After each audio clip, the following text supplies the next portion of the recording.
बिस्मिल्लाहिर्रहमानिर्रहीम। काश्तकार भाइयों, मोहम्मद उमर बुज़दार का सलाम कबूल करें।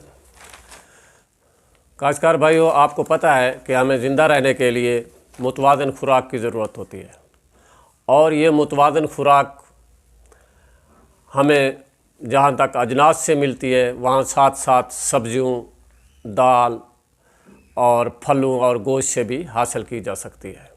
जहाँ तक दालों का ताल्लुक़ है, आप इससे अंदाज़ा लगा सकते हैं कि दालों में प्रोटीन की मिकदार 20 से 25% तक होती है।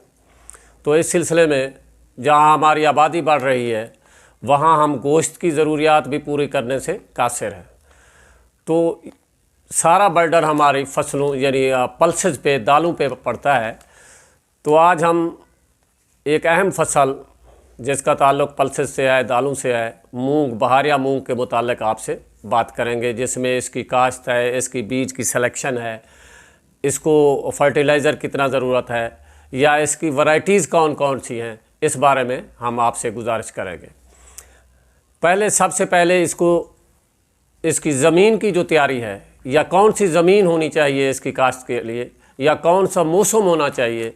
तो काश्तकार भाइयों, ये आम तौर पर खुश्क आबोहवा की फसल है। उसमें हमारे जो बहुत बड़े मूंग को पैदा करने वाले ज़िले हैं वो लिया, मुजफ्फरगढ़, मियांवाली, बखर और चकवाल। इसी तरह जनूबी पंजाब के भी कुछ ज़िले हैं, मसलन डीजी खां, राजनपुर, बहावलपुर और रहीम यार खां में भी ये फसल काश्त की जा सकती है। काश्तकार भाइयों, इसके लिए जो ज़मीन है ये रेतली, हल्की मैरा ज़मीन और भारी मैरा ज़मीन भी इसके काश्त के लिए मौजू है। एक बात याद रखनी चाहिए कि ये फसल बहुत ही हसास है पानी से मुताल्लिक, यानी अगर इसमें ज़्यादा पानी खड़ा हो जाए तो ये फसल सूख जाती है या मर जाती है। और फिर जर्मिनेशन के वक्त, उगाव के वक्त भी हमारी फसल आम तौर पे देखा गया है कि इसका उगाव बहुत कम होता है। उसकी वजह ये होती है कि हमारा जो वतर होता है ज़मीन के अंदर वो बहुत कम होता है। वतर का हमें ख़ास ख्याल करना चाहिए। इसकी ज़मीन की तैयारी बस 2-3 हाल जो हैं वो सुहागे के साथ काफ़ी हैं। इसके बाद ड्रिल की काश्त इसमें ज़्यादा बेहतर रहती है। इसको ड्रिल के ज़रिए अगर काश्त किया जाए तो आने वाले ऑपरेशन जो हैं, मसलन गोडी हो गई, फर्टिलाइज़र का इस्तेमाल हो गया या कोई और ऑपरेशन जो पड़ते हैं वो हमें आसान हो जाते हैं। काश्तकार भाइयों, इसका जो मौसम है बुआई का वो 31 मार्च तक है, 1 मार्च से लेकर 31 मार्च तक। लेकिन अगर मार्च के दूसरे हफ्ते में ये काश्त हो जाए तो ये बहुत ही अच्छी पैदावार देती है। जहाँ तक बीज का ताल्लुक़ है, आप जानते हैं कि बीज की एक बहुत बड़ी अहमियत है। बीज तंदुरुस्त हो, बीमारियों से पाक हो और अच्छी किस्म का बीज हो जो गवर्नमेंट ऑफ पंजाब की तरफ से या गवर्नमेंट ऑफ पाकिस्तान की तरफ से मंजूर शुदा हो। बीज के चंद एक वैरायटीज़ जो हैं वो मैं आपको बताता चलूँ कि उसमें अज़री 206 है, नायाब मूंग अज़री 2006, नायाब मूंग 2006, नायाब मूंग 2011, नायाब मूंग 2016, बहावलपुर मूंग 2011, अज़री मूंग 2018। ये आपाश रकबे के लिए बहुत ही बेहतरीन वैरायटीज़ हैं। इसके अलावा एक वैरायटी है चकवाल, मूंग चकवाल, जो बारानी इलाके के लिए अच्छी फसल, अच्छी पैदावार देती है। काश्तकार भाइयों, इसका शरह बीज इंतहाई अहम है, क्योंकि आपको मालूम है कि दरअसल पैदावार जो हमें देते हैं वो पौधे ही होते हैं। अगर हमारी फ़ी एकड़ पौधों की तादाद बराबर होगी तो पैदावार हासिल की जा सकती है। आम तौर पर देखा यह गया है कि या तो हम बीज की मिकदार कम डालते हैं या फिर ये होता है कि हमारा जब हम काश्त कर रहे होते हैं तो वतर की मिकदार कम होती है, जिसकी वजह से हमारी जर्मिनेशन नहीं होती। तो इसके पौधों की तादाद फ़ी एकड़ जो होनी चाहिए 1,60,000 से 1,80,000 पौधा फ़ी एकड़ मूंग का चाहिए होता है अच्छी पैदावार हासिल करने के लिए। तो इतना पौधों की तादाद हासिल करने के लिए हमें 10 से 12 किलोग्राम बीज फ़ी एकड़, अच्छा बीज जिसकी जर्मिनेशन तकरीबन 90% हो, ये हमें चाहिए होता है इतना पौधे हासिल करने के लिए। काश्तकार भाइयों, एक अहम बात जो इस फसल के लिए ज़रूरी है, एक बाज़ औक़ात बीमारियों का हमला होता है तो इसकी सीड ट्रीटमेंट लाजमी चाहिए कि सीड को फफूंदी कुछ दवाई जिसे आमतौर पे थायोफेनेट मिथाइल भी कहते हैं, ये लगानी चाहिए ताकि बीज हमारा उगने में भी अच्छा उगे। और उगने के बाद आमतौर पर ज़ेर ज़मीन भी बहुत सारी बीमारियां होती हैं जो हमारे बीज, हमारे नन्हे पौधे को बीमार करके मार देती है और वो नन्हा पौधा बाहर आ ही नहीं पाता। तो इस सिलसिले में सीड ट्रीटमेंट किसी भी फंजीसाइड की, ख़ास तौर पे थायोफेनेट मिथाइल की बहुत ज़रूरी है। इसके अलावा एक अपना इसको ज़रूरत होती है नाइट्रोजन की। ये क्योंकि पल्सेस की फसल है, फलीदार फसल है, इसको नाइट्रोजन की मिकदार बहुत ही कम ज़रूरत होती है। ये अपनी नाइट्रोजन फ़िज़ा से ही फिक्स करती है और इस फ़िज़ा से नाइट्रोजन के अमल को तेज़ करने के लिए इसके लिए एक टीका इस्तेमाल किया जाता है। टीका बनाने का तरीका कुछ इस तरह है कि 1 गिलास पानी और 50 ग्राम जितना गुड़ या चीनी, इसकी शरबत बना ली जाए और इसको 10 किलोग्राम बीज पर छिड़काव कर दिया जाए।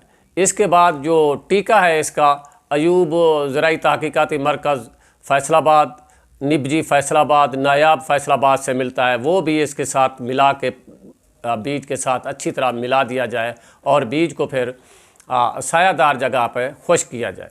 खुश्क करने के बाद बीज को स्टोर कर लिया जाए। लेकिन ये बात ज़रूरी याद रखनी है कि कुछ दोस्त हमारे बीज को जहर लगाकर, ये टीका लगाकर रख देते हैं और काफ़ी देर के बाद काश्त करते हैं।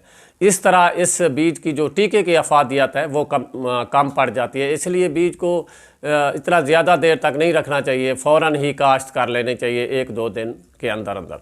अब जहाँ तक इसकी खाद की ज़रूरत है, इंतहाई अहम बात मैंने गुजारिश की कि इसको नाइट्रोजन की, डायरेक्ट नाइट्रोजन की बहुत ही कम ज़रूरत होती है। ये नाइट्रोजन तो काफ़ी मिकदार में हवा से ही अपने अंदर जज़्ब कर लेती है। अलबत्ता फास्फोरस और पोटाश की खाद इन्हें ज़रूरत होती है।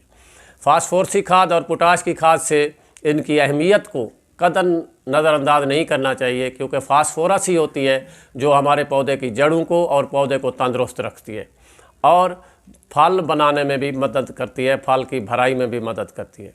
और पोटाश की खाद पहले भी 1-2 प्रोग्राम मैंने किए हैं जिसमें पोटाश को एक ट्रैफिक पुलिस का जो ऑफिसर होता है, जो चौक पे खड़ा होता है, जो ट्रैफिक को रेगुलेट कर रहा होता है, इसी तरह पोटाश का किरदार है फसल में। यानी जिस वक्त जहाँ भी पौधे के जिस हिस्से में खुराक की ज़रूरत होती है, ये पोटाश उधर को मुंतकिल कर देती है उस खुराक को। इसके अलावा पोटाश देने से पौधा मुख्तलिफ आने वाले बीमारियों से भी बच जाता है।